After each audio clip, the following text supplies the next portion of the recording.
میں اپنے استاذ جن کا تعارف ابھی حضرت برادر مکرم نے اپنے ایک ساتھی ہونے کے ناطے ان کا تعارف بھی کرا دیا کہ اس انجمن میں نہ صرف ملک ہندوستان کے اندر بلکہ عالم کے اندر انجمن کے ترقی یافتہ انجمن کے فیض یافتہ افراد کے فیض کو پہنچایا ہے۔ اب زیادہ کسی مجھے تعریف و تعارف کی ضرورت نہیں، حضرت سب کے متعارف ہے۔ میں حضرت والا سے دل کی گہرائی کے ساتھ درخواست کر رہا ہوں کہ وہ اپنے خطاب سے نوازیں۔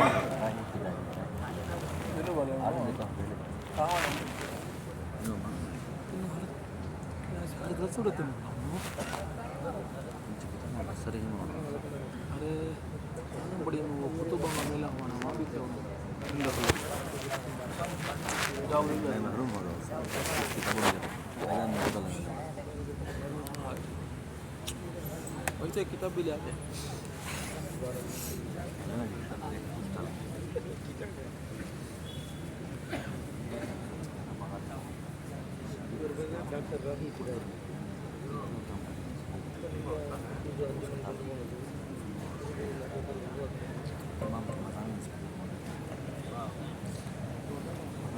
السلام علیکم ورحمۃ اللہ وبرکاتہ۔ الحمدللہ رب العالمین والصلاة والسلام علی سید المرسلین وعلی آلہ واصحابہ اجمعین برحمتک یا ارحم الراحمین۔ اما بعد، صدر اجلاس استاد الاساتذہ حضرت علامہ مفتی عثمان محی الدین صاحب باقوی دامت برکاتہ،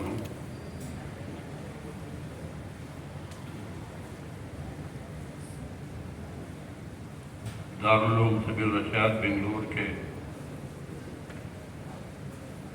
محترمین شیخ الحدیث اور کرناٹک کے امیر شریعت حضرت علامہ صغیر احمد خان صاحب دامت برکاتہ، حضرت مولانا عبدالغفور صاحب باقوی دعوت برکاتہ، حضرت مولانا نثار احمد صاحب باقوی نثار فدائی مدد اللہ العالی، حضرت علامہ شیخ الجامعہ مولانا عبدالامین صاحب باقوی، نائب شیخ الجامعہ حضرت مولانا شکیل احمد صاحب رشادی مدد لهم العالی، دیگر جامعہ کے صدر عالی قدر محترم کارفائے مدرسہ اور محترم اراکین مدرسہ، دیگر علماء کرام، مدرسے کے معزز اساتذہ کرام اور مشاہیر شہر،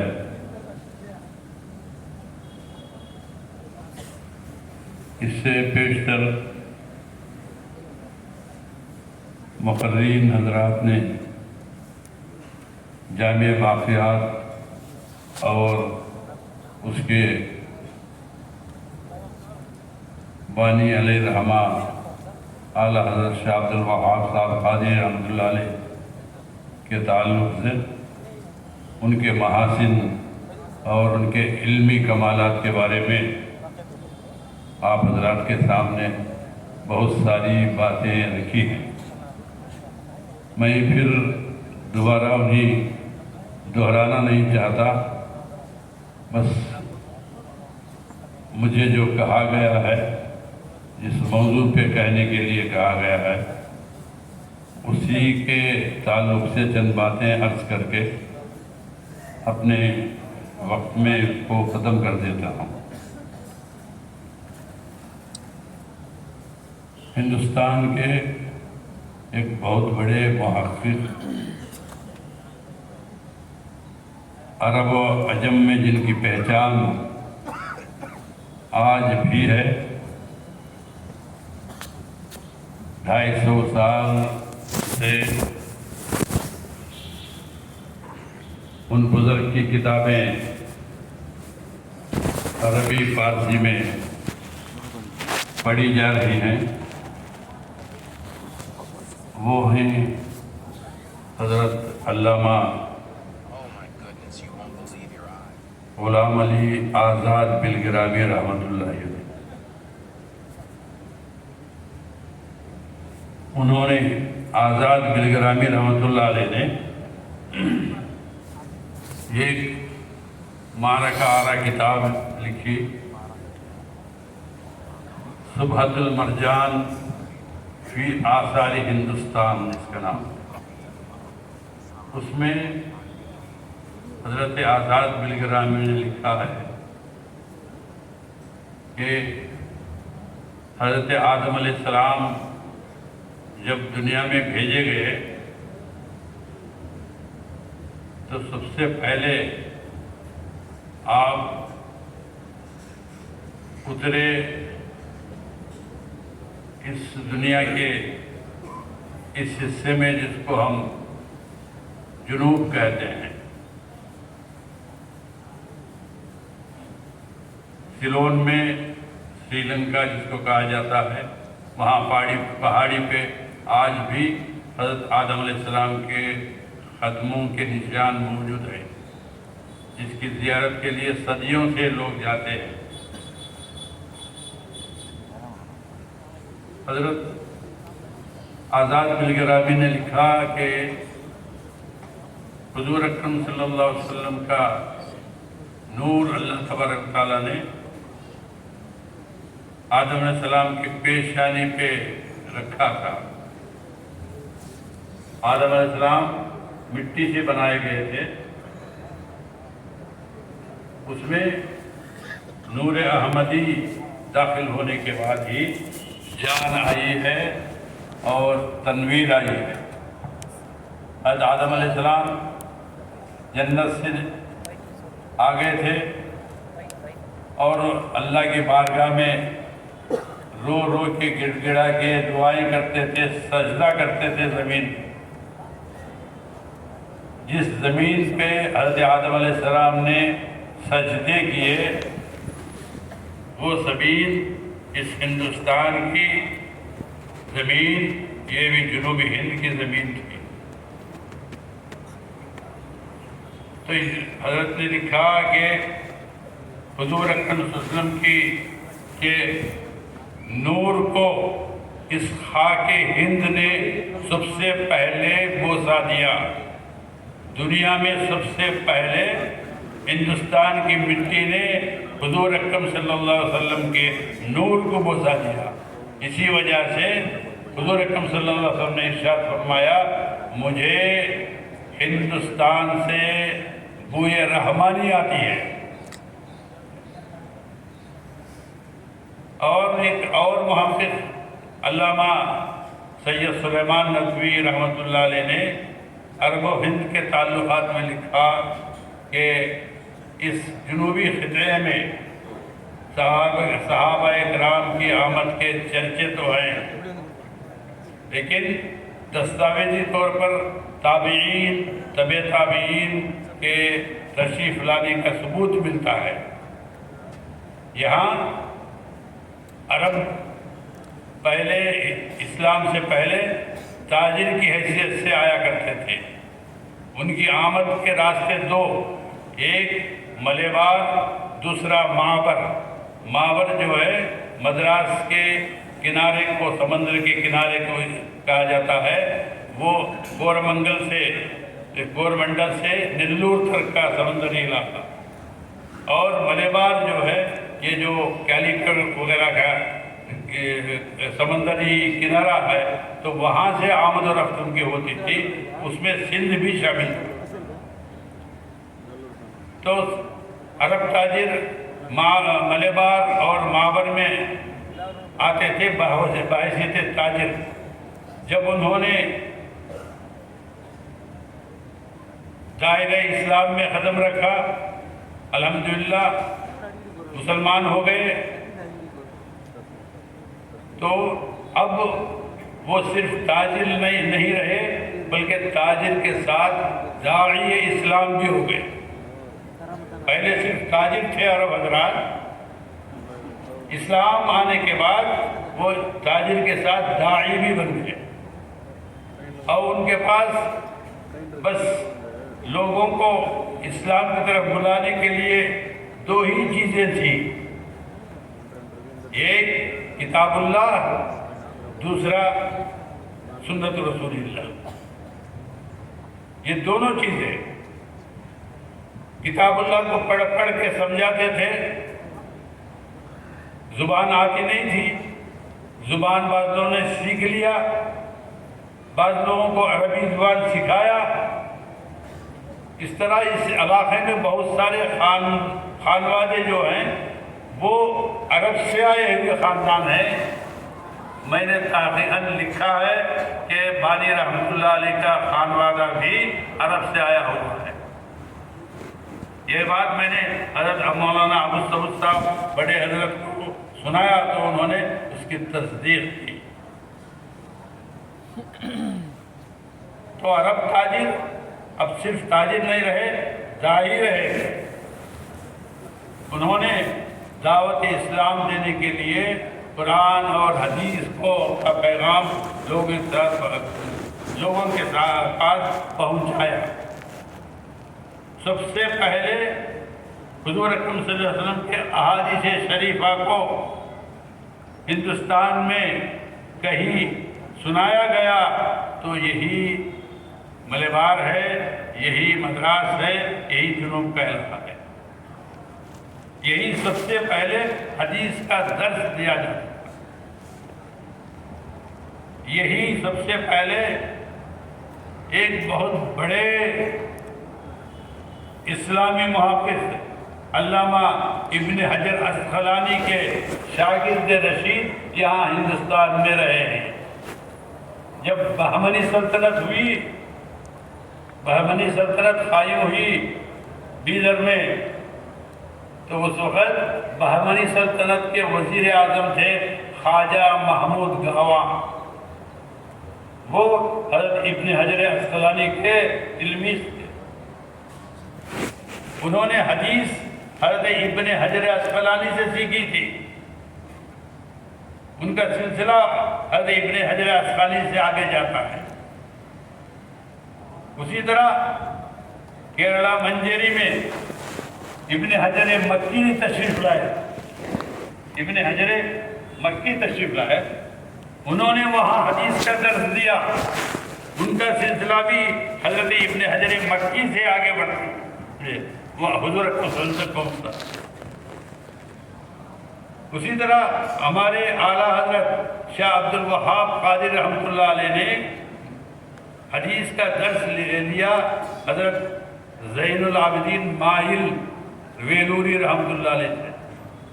اس کے بعد جب حج کو تشریف لے گئے تو حضرت علامہ احمد دہلان شافعی سے حدیث کا درس لیا۔ یہ سلسلے براہ راست سیدھے حضور اکرم صلی اللہ علیہ وسلم تک پہنچتے ہیں۔ حضرت شاہ عبد الوہاب رحمۃ اللہ علیہ سے حدیث کا درس حضرت شمس العلماء شیخ عبد الجبار رحمۃ اللہ علیہ نے، اور ان کے ساتھ حضرت بٹ عبد الصمد رحمۃ اللہ علیہ نے، اور کئی بزرگان نے، حضرت ضیاء الدین امانی رحمۃ اللہ علیہ نے، خود حضرت ضیاء الدین محمد اعلیٰ حضرت ثانی نے، یہ سب بانی رحمۃ اللہ علیہ سے حدیث کا درس لیا۔ دوسرے کتابوں کے علاوہ تو ان کے سلسلے براہ راست سیدھے حضور اکرم صلی اللہ علیہ وسلم تک پہنچتے ہیں۔ ہم کو ہمارے استاد محترم شیخ الحدیث حضرت علامہ شیخ حسن صاحب ملباری رحمۃ اللہ علیہ نے جو سند تسلسل کی، سلسلے کی، حدیث کے سلسلے کی بخاری کی سند جو دی ہے، اس میں دوسرے دوسری سندوں میں بڑا فرق ہے. دوسری سند میں صرف حضرت شاہ عبدالعزیز محدث دہلوی، شاہ ولی اللہ محدث دہلوی رحمۃ اللہ علیہ، عبدالغنی رحمۃ اللہ علیہ، یہ سلسلہ چلتا ہے. لیکن یہ حدیث، یہ جو سند ہے ہماری حضرت شیخ حسن صاحب رحمۃ اللہ علیہ، اس میں دونوں کیرلا کے محدثوں کا بھی ذکر ہے اور شمال کے محدثوں کا ذکر ہے. دونوں کا مجموعہ ہے جو ہمارے پاس موجود ہے. الحمدللہ مجھ سے بہت سارے علماء نے، حیدرآباد کے، کرنول کے، کڑاپا کے اور ویلور کے بہت سارے علماء نے وہ سندیں حاصل کی. ہمارے پاس سند حاصل کرنے کا یہ طریقہ ہے کہ بخاری شریف کی آخری حدیث ہم درس دیتے ہیں، پڑھاتے ہیں، اس کے بعد ان کو سند عطا کرتے ہیں. تو بہرحال یہ حضرت بانی علیہ الرحمہ نہ صرف علم میں حدیث ہو، تفسیر ہو، معقولات ہو، منقولات ہو، اس کے ماہر ہی نہیں تھے، بلکہ چونکہ حضرت نے 3 بڑے بڑے اولیاء سے فیض پایا تھا. ایک حضرت قطب ویلور شاہ عبداللطیف، سید شاہ عبداللطیف رحمۃ اللہ علیہ سے. پہلے شیخ حضرت شاہ عبدالوہاب کے وہی تھے. کون؟ حضرت قطب ویلور رحمۃ اللہ، جو دارالعلوم لطیفیہ کے بزرگوں کے ایک بزرگ. دوسرے شیخ حضرت حاجی امداد اللہ مہاجر مکی سے حضرت نے فیض پایا. وہ کہاں؟ مکہ مکرمہ میں، جبکہ حج کے لیے تشریف لے گئے تھے. حضرت شاکر وانمباڑی، جو حضرت کے شاگرد، جیسا کہ پیشرو مقرر نے حوالہ دیا تھا ان کو، انہوں نے لکھا کہ حضرت شاہ عبدالوہاب رحمۃ اللہ علیہ، یعنی اعلیٰ حضرت اور ان کے شیخ شاہ حاجی امداد اللہ مہاجر مکی رحمۃ اللہ علیہ ہفتہ بھر مکہ مکرمہ میں رہتے تھے. جب جمعہ آتا تو عین جمعے کے وقت میں مدینہ منورہ چلا جاتے تھے. 500 کلومیٹر بس یہاں غائب ہوئے، وہاں نکلے. حضرت کی کرامت تھی. یہ میری اپنی باتیں نہیں، لکھی ہوئی ہے. حضرت کی کرامت یہ تھی کہ حضرت اپنے شیخ کے ساتھ دونوں جو ہے جمعے کی نماز مسجد نبوی میں پڑھتے تھے واقع. پھر نماز ختم ہو کے پھر حاضر ہو جاتے ہیں مکہ مکرمہ.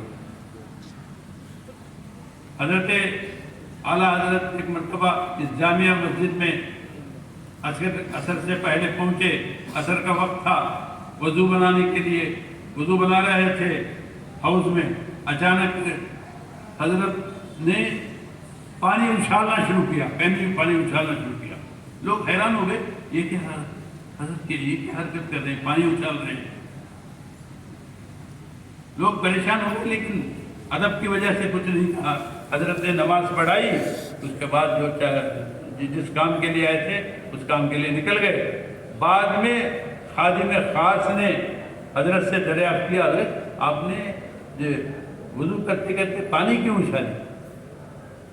تو حضرت نے کہا بھائی کوئی بات نہیں، چھوڑ دیجیے. نے بہت اصرار کیا تو کہا کہ اس وقت کا اتفاقاً کعبۃ اللہ کا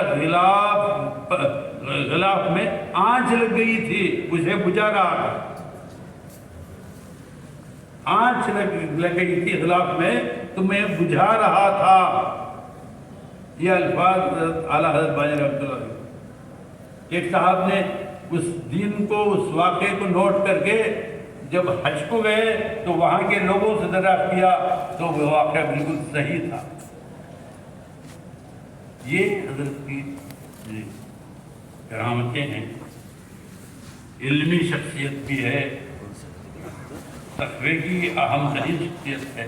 حضرت کے تیسرے شیخ بہت بڑے اس وقت کے ولی حضرت فضل رحمان گنج مراد آباد. سلسلے نقشبندیہ میں ہر اعلیٰ حضرت بانی رحمۃ اللہ علیہ ان کو فیض پایا تھا اور وہ مستجاب الدعوات تھے. ان سے دعائیں کروائی مدرسے کے لیے. یا انہوں نے دعا کی یا اللہ مدرسے واقعات کو تا قیامت جاری رکھ.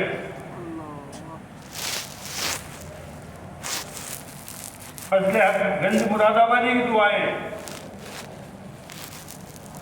مدرسہ قائم ہوا اپنے شیخ خطب ویلور کے حکم سے اور اپنے استاد رحمت اللہ کیرانوی کے حکم سے. خواب دیکھا, خواب کی تعبیر بتائی, ایک مدرسہ ایسا قائم ہوگا جو قیامت تک جاری رہے. حضرت خطب ویلور کے والد نے, حضرت مہوی نے اعلیٰ حضرت کے والد شیخ عبد القادر عطوری رحمۃ اللہ علیہ سے کہا کہ یہاں ویلور میں نکاح کرو, جبکہ آتور میں ان کا نکاح ہو چکا تھا. حضرت نے کہا میں متعہد ہوں, نکاح میرا ہوگا نہیں, پھر بھی آپ یہاں نکاح کرو. حضرت نے اپنے اور ایک اور خلیفہ حضرت امین, ان کی دختر نیک اختر سے نکاح کروا دیا. کس کا؟ علامہ شیخ حافظ عبد القادر عطوری رحمۃ اللہ. اور حضرت مہوی کو جذب متعلق ہوتا تھا, جس کے عالم میں جو بھی کہتے تھے وہ پورا ہو جاتا. حضرت نے کہا تم نکاح کرو, تمہیں ایک لڑکا اللہ تعالیٰ عطا کرے گا, وہ ایسا شجر بوئے گا کہ جس کی شاخیں ساری دنیا میں پھیلیں گی, قیامت تک باقی رہے گا اس کا فیض. یہ ایسا ویسا مدرسہ نہیں ہے. یہاں کے بانی, یہاں کے اساتذہ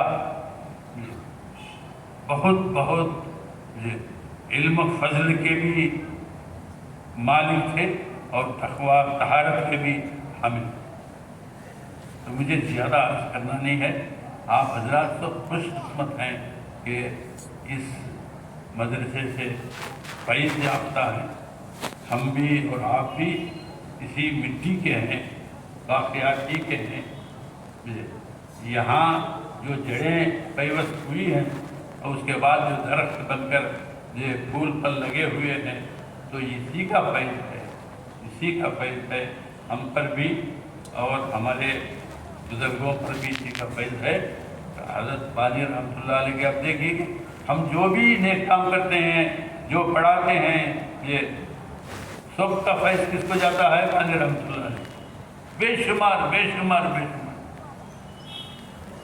سارے ہندوستان میں, جنوبی بعید میں, Malaysia, Thailand, Philippines, Indonesia, یہاں تک چائنا میں واقع ہوئی حضرت ہیں, جس کو ایک مرتبہ مدرسے کے سالانہ جلسے میں کرنمبیٹ کے ہیڈ ماسٹر فضل الرحمان صاحب نے چائنا کا واقعہ بتایا کہ وہ یونیسکو کی طرف سے کسی وقت میں جا رہے تھے تو قرآن شریف پڑھنے کی باریک آواز آ رہی تھی, ہلکی سی آواز.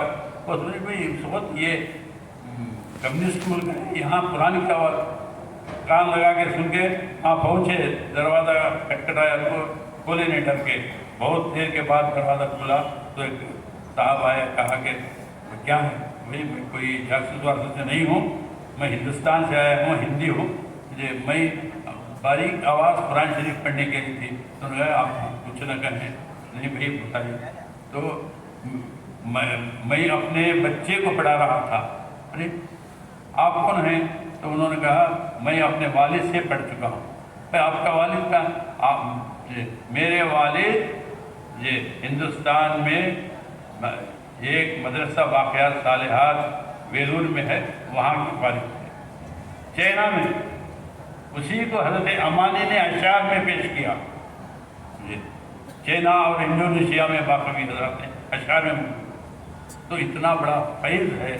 تو آپ حضرات جو الحمدللہ یہاں کے کوششین ہیں, 1 سال 2 سال 8 سال 9 سال جتنے بھی سال پڑے ہوں, اور جو یہاں کے معاون حضرات ہیں, یہ اس مدرسے کے اراکین حضرات, معاون حضرات, صدر عالی قدر ہمارے ہیں ملک التجار حضرت ہاشم صاحب ہیں, حضرت مولانا ضیاء الدین صاحب, حضرت محترم ضیاء الدین صاحب ہیں, اور ان کے والد بھی حضرت اسلام عبدالجمیل صاحب رحمۃ اللہ علیہ, یہ حضرت فضل الدین صاحب رحمۃ اللہ علیہ, یہ سب اس کے معاون ہیں.